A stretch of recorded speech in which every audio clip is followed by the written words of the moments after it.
But let's set that discussion up and explore the concept of what we refer to as a zone-based approach to implementing RFID. The first thing I want to do before I get into the technology and how it applies here is to recognize when RFID tags need to be read through areas such as doorways or egresses of any kind where items are moving through an area, that you don't need Wi-Fi coverage like coverage.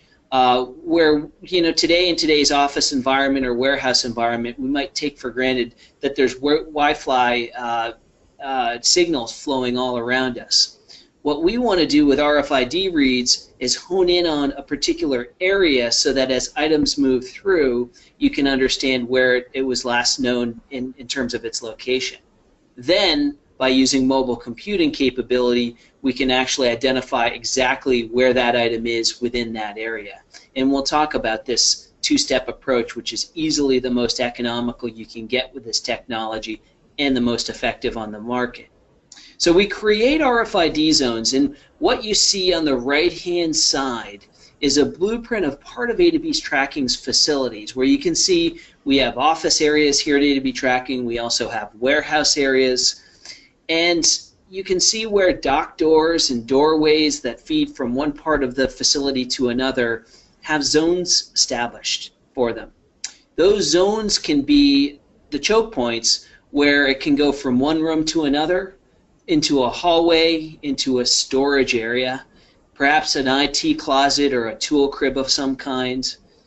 We can even create zones in sections of a warehouse or on a factory floor. So if you're looking for visibility of pallets moving around or items moving through a production line, the factory floor or warehouse can also be established with zones.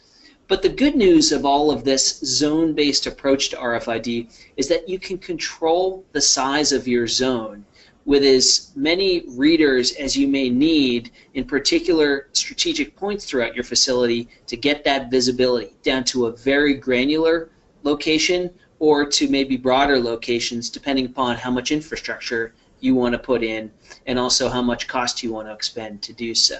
So that control is up to you. Would you care to, Daryl or Bob, do you want to add anything to kind of the zone thinking here? Yeah, I would add that, depending on your physical environment, the operations that are taking place in that space, that really dictates kind of the best approach to lay these zones out. If there's a flow to the way things happen in your environment, well, that can, you can use that to your advantage when trying to determine where to set up these portals or choke points, how big the zones are, also, depending on what's being tagged, generally speaking, a good rule of thumb is, the larger the tag you can put on an item, the better read range you're going to get.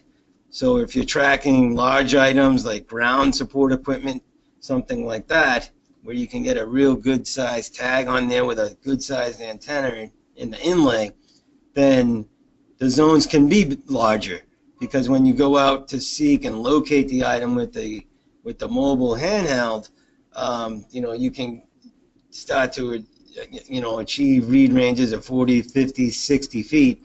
Then you can use that to your advantage. If there's smaller items with much smaller tags, on tools or something like that, then you're going to want to be real cognizant of how large you make those zones and how quickly you need to be able to find things within those zones during the day, and what the impact of the disruption of your business is, as you're looking for something that you need, whether it's a tool or something like that.